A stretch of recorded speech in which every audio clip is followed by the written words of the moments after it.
नमस्कार, आप देख रहे हैं केती टीवी। मैं हूं सुरेश आचार्य। मेरे साथ आज हैं आपके चिर परिचित मनोज डागा जी हमारे साथ, जो कि प्रकृति बंधु के नाम से जाने जाते हैं। खासकर इनका लाइफ का जो मकसद है वो है सिर्फ पेड़ लगाना और पेड़ बचाना, और अपने 20-25 साल के इतिहास में उन्होंने एक ही काम किया है। तो आज विशेष तौर से वो यहाँ पर आए, उनका मैं तो पहले धन्यवाद अर्पण करना चाहता हूँ मनोज जी। तो आइए, विश्व पर्यावरण दिवस क्या है और इसका महत्व क्या है, इसके बाद और उनका व्यक्तिगत अनुभूति जो है मनोज डागा जी के, खासकर इस वृक्ष के साथ उनका जो संपर्क है और उनका जो अभियान जो चला है उसके बारे में जानेंगे। मनोज जी, आपका स्वागत है केती टीवी में। मनोज जी, ये विश्व पर्यावरण दिवस क्यों, क्या, इसके बारे में बताएंगे थोड़ा। कोई दिन को याद करने के लिए लगातार एक दिवस बनाया गया है कि आज पर्यावरण को बचाने के लिए 1974 से एक विश्व में एक ये शुरू हुआ था कि पूरे विश्व को लोगों को समझाने के लिए कि एक हमारे लिए पेड़ कितना उपयोगी है, हमारे पर्यावरण कितना उपयोगी है। कि आज 1950 के समय में जब पानी का बारिश कम होना शुरू है, इस धरती में पानी जब कम होना शुरू हुआ है, उसके बाद में सिक्कों में कई चीज़ों में पर्यावरण के बारे में दर्शाया गया। उसके बाद में संयुक्त राष्ट्र परिषद 1972 में पर्यावरण दिवस मनाने की घोषणा करी थी, जो 1974 से चालू हुआ कि पर्यावरण को बचाया जाए। धरती में अगर जीवन को सुरक्षित रखना है तो पर्यावरण को बचाना जरूरी है। तो उसके लिए एक दिवस ठीक कर दिए कि आप इस दिन इसको मनाएंगे और उस दिन से लोगों को जागरूक करेंगे। जागरूक करने के लिए खास ये दिन था, मगर मुझे नहीं लगता कि लोग जागरूक हुए हैं। आज 47 साल करीब हो गए हैं। 1974 से आज 2021 हो गया है, करीब 47 साल हो गए हैं, मगर लोग जागरूक हो गए बोल के ऐसा मुझे नहीं लगता। अच्छा। क्योंकि लोग पानी बहा रहे हैं तो बहा रहे हैं, लोग पेड़ काट रहे हैं तो काट रहे हैं। कितने ही जंगल कट चुके हैं। लोग आज भी कचरे को लेके जला देते हैं, जिसमें पॉलीथीन भी जल रहा है, टायर भी जल रहा है, कुछ भी जल रहा है। यानी किसी को कोई मतलब नहीं है, बेपरवाह है। कल के बच्चों का भविष्य क्या होगा, किसी को कोई चिंता नहीं। मुझे बात बताइए मनोज जी, आम आदमी जो कर रहा है, जैसे पढ़े लिखे लोग भी, जाने या अनजाने में जी, वो क्या है, जैसे आपने बताया पानी ज़्यादा जितना पीना चाहिए उससे ज़्यादा पानी बहा दे रहे हैं, नहाना चाहिए उससे ज़्यादा कर रहे हैं, कचरा जला दे रहे हैं। ये लोगों के अंदर ये पर्यावरण का मतलब क्या है, ये पर्यावरण की बात जब करें, पर्यावरण है क्या, आप उनको थोड़ा जानकारी दीजिए। पर्यावरण बचाना जरूरी, तो पर्यावरण है क्या, उसके बारे में थोड़ा जानकारी दीजिए ताकि लोग हमारे जो दर्शक है वो समझ सके। पर्यावरण है पृथ्वी की सांस, फेफड़ा है। फेफड़ा जैसा शरीर में हमारा फेफड़ा होता है, वो अगर स्वस्थ रहेगा तो पूरा शरीर स्वस्थ रहेगा। फेफड़ा अगर गलत हो जाएगा तो शरीर कहीं ना कहीं से विकृति होगी। तो हमको पृथ्वी का फेफड़े को दुरुस्त रखना है, उसको संभाल के रखना है। इसको संभाल के रखने के लिए पर्यावरण एक नाम दिया गया है। पर्यावरण नहीं, आम आदमी को हमको बताना है सीधा तौर पर जी, क्या करोगे तो हम बचेंगे। क्या ये पानी को बहा देने से हमारा क्या लाइफ पे कोई खतरा है? पेड़ काट देंगे तो हमारी लाइफ को क्या खतरा है? जिंदगी तो चल रही है, कहाँ नुकसान क्या है भाई? आज पानी पहले 20-30 फीट में कुआं में पानी था। अच्छा।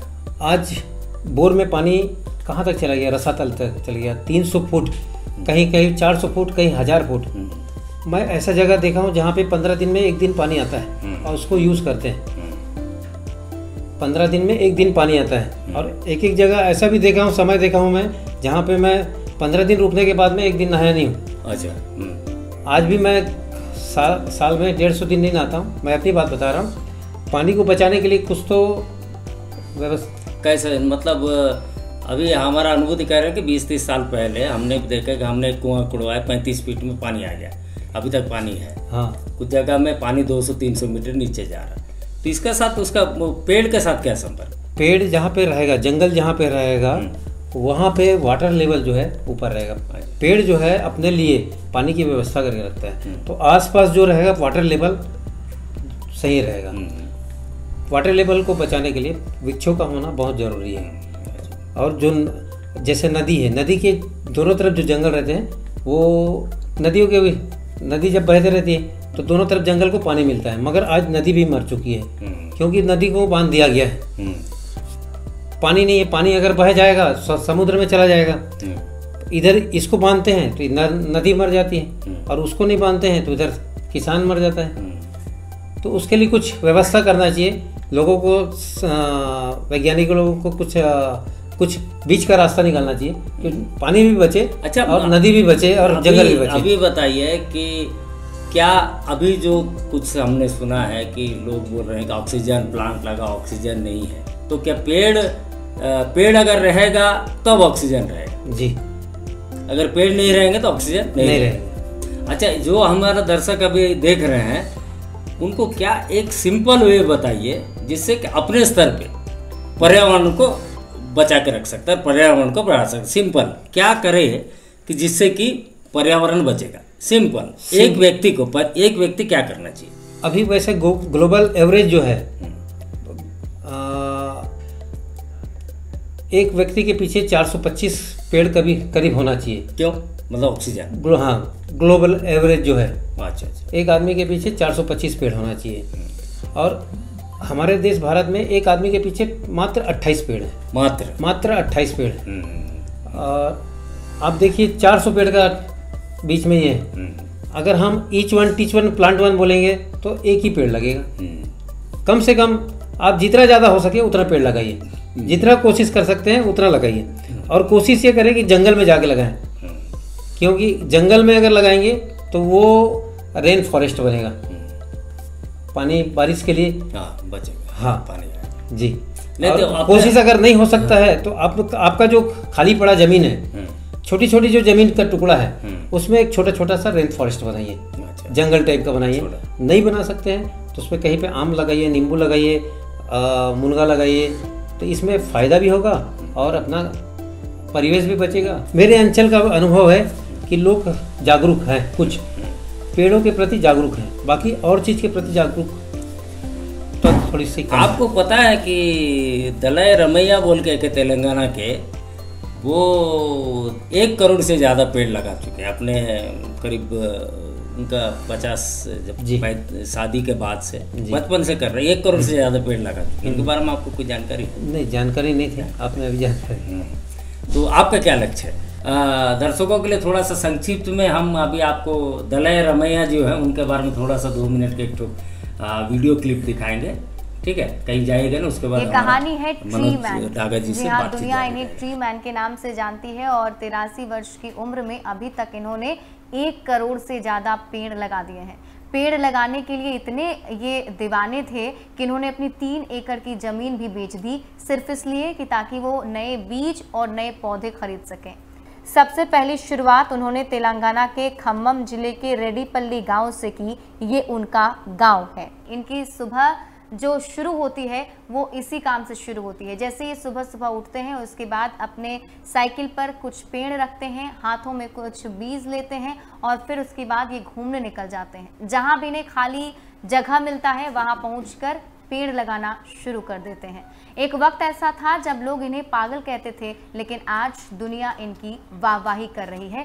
यह उनकी इच्छा शक्ति ही है कि वर्तमान समय में जहां पेड़ काटना पेड़ लगाने से ज्यादा महत्वपूर्ण समझा जाने लगा हो और जहां वृक्षारोपण के मायने अपने घर के गमले में एक पौधा लगाने तक ही सीमित हो। पर्यावरण प्रेम से प्रेरित होकर दरीपल्ली रमैया इस कार्य को हमेशा आगे बढ़ाते रहे। उन्होंने अपनी जिम्मेदारी सिर्फ वृक्ष लगाने तक ही सीमित नहीं रखी, बल्कि वे स्वयं पेड़ पौधों की देखरेख भी करते हैं। वे कहते हैं, मेरा उद्देश्य पौधों को लगा देने भर से ही समाप्त नहीं होता। मेरा काम तो इनको एक छोटे पौधे से बड़ा पेड़ बनाने के बाद ही समाप्त होता है। उनकी इस लगन का परिणाम यह हुआ कि आज इस जिले के हजारों हेक्टेयर भूमि में विस्तृत वन क्षेत्र विकसित हो चुका है और जिसे राज्य की सरकार ने संरक्षित क्षेत्र घोषित कर दिया है। उनके पास राज्य में पाए जाने वाले 600 से ज्यादा वृक्षों के बीजों का अनूठा संग्रह भी है। उनका यह सिलसिला यहाँ तक ही नहीं रुका। पर्यावरण के प्रति लोगों को जागरूक करने के लिए उन्होंने कबाड़ के टिन प्लेटों पर वृक्ष बचाओ के नारे रंग बिरंगे रंगों से लिखकर पूरे गांव और जिले में घूमते हैं।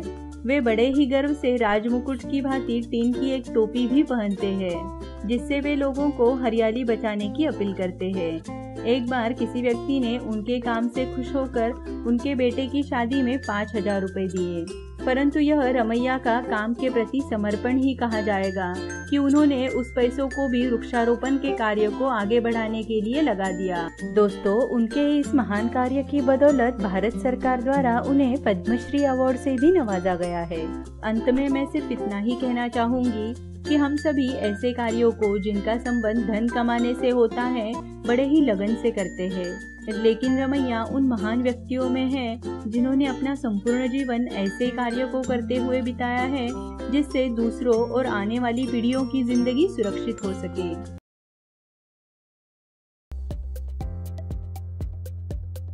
मनोज जी, अभी आपने जो देखा दलाई रमैया जी तेलंगाना, उनके बारे में आपके क्या विचार? उनको लाइफ मिशन बना दिया जी, अभी तक पेड़ लगा रहे हैं जी। मेरी भी यही इच्छा है कि मेरी अंतिम सांस तक मैं पेड़ लगाते ही जाऊं। जैसे एक वृक्ष जो होता है, एक वृक्ष, एक माँ, एक गाय, इनका काम हमेशा देना है। जैसा बॉर्डर में सिक्योरिटी फोर्स है, वो सामने खड़े होकर के अपने ऊपर में ये लेती है, तो वैसे ही मैं चाहता हूँ कि मैं अपने जीवन के आखिरी समय तक पेड़ लगाते हुए, लगवाते हुए, उसके बारे में समझाते हुए ही। आप बीच में कहीं कह रहे थे कि जैसे कि शादी हो या दशगात्र हो या जन्मदिन हो तो उस वक्त परिवार की तरफ से हाँ, वो स्मृति वन एक बनाना चाहिए जिसमें अपना विवाह हुआ तो पौधा ले जाकर लगा दूँ, जन्मदिन हुआ तो पौधा लगा दिए, और मृत्यु दिवस हुई तो महापुरुषों का दिन आता है तो उस दिन पौधा लगा लिए। इस तरह से भी पौधा बढ़ाने का एक रास्ता है। हमारे यहाँ नयापारा जिला में स्मृति वन नहीं है। आपने जो बताया कि बहुत अच्छा आइडिया है कि आप पर जो दर्शक देख रहे हैं, मनोज डागा जी जिनका अनुभव बहुत है, वो कहते हैं हर दिवस को, जो भी दिवस हमारा आता है, राष्ट्रीय दिवस हो, अपना खुद का परिवार का दिवस हो, शादी का दिवस हो या जन्म दिवस हो, ऐसे दिवसों में स्मृति वन बनाए कि उससे क्या होता है, उसका ऑटोमेटिक क्या है, वो 428 का जो गैप है वे 28 सिर्फ है पेड़, वो पेड़ धीरे धीरे संख्या बढ़ेगी। और उन्होंने ये भी बताया पेड़ लगाने के लिए सुरक्षा करने की जिम्मेदारी भी उन्हीं को। नहीं, आप कहीं पर भी लगाए, कहीं पर जंगल में लगाएंगे तो जंगल उसको संभाल लेगा, कहीं पर लगाएंगे तो उसको ट्री गार्ड लगाना पड़ेगा, उसकी सुरक्षा न करनी पड़ेगी, चारों तरफ बाड़ लगाना पड़ेगा। क्या ऐसे क्या आप सोच सकते हैं जो लोग पर्यावरण बचाना चाहते हैं लेकिन उनके पास मौका नहीं है, समय नहीं, तो ऐसा कोई आप सोच रहे कि ऐसा कुछ बड़ा अभियान चलाया जाए जी, कि जिससे कि लोग क्या है डायरेक्ट और इनडायरेक्ट कंट्रीब्यूशन दे, या तो पेड़ लगाने के लिए कंट्रीब्यूशन दे जी, उनका पेड़ कहाँ लग रहा है जी, उसके बारे में जान, ऐसा अगर मुहिम चलाए तो क्या ये व्यापक हो सकता है? हो सकता है, हो सकता है। अच्छा, क्या लोगों की इच्छा है बहुत लगाने की, मगर वो घर से निकल नहीं सकते, निकल सकते कुछ पेड़ लगा लेते हैं तो उसकी सुरक्षा नहीं कर सकते। तो इसके लिए वो अगर कुछ कंट्रीब्यूशन दे लें और सामने वाला व्यक्ति उस कंट्रीब्यूशन में उसकी सुरक्षा करे। क्या ये अभियान का आप पहल करेंगे? मैं कर सकता हूँ कल से। हाँ, कल से कर सकता हूँ। इसी मेरे मन में तो था, ये कुछ दिन से चल रहा था, तो आप बोले तो केती टीवी आपके साथ रहेगा, केती टीवी आपका सहयोग करेगा इस बारे में। तो ये आप अगर खुद पेड़ नहीं लगा सक रहे हैं या अगर पर्यावरण बचाना आप डायरेक्ट अपना शारीरिक परिश्रम नहीं दे सकते, तो मनोज जी से बात हुआ, उन्होंने कमिट किया कि उनके दिमाग में पहले से था, तो वो एक अभियान चलाया जाए जो कि आपका स्मृति जो है, आपको कोई कितने भी आप पेड़ लगाना चाहते हैं तो पेड़ लगाने का जो खर्चा है उसे देने से उनकी वो आपका पेड़ भी लगेगा, सुरक्षित रखने की जिम्मेदारी भी होगी, और साथ साथ आपका पेड़ लगा कहाँ है वो भी बताया जाएगा, ताकि आपका जब बर्थडे वगैरह होता है, शादी का सालगिरह होता है, वहाँ जाकर अपन पेड़ भी देख सकते हैं, है ना? ठीक है कि ना अपना बच्चा। हाँ, इससे भी छोटा एक चीज़ है, आपके घर में जो आप फल खाते हैं, फलों के बीज को संभाल के रखो, दौड़ के रखो।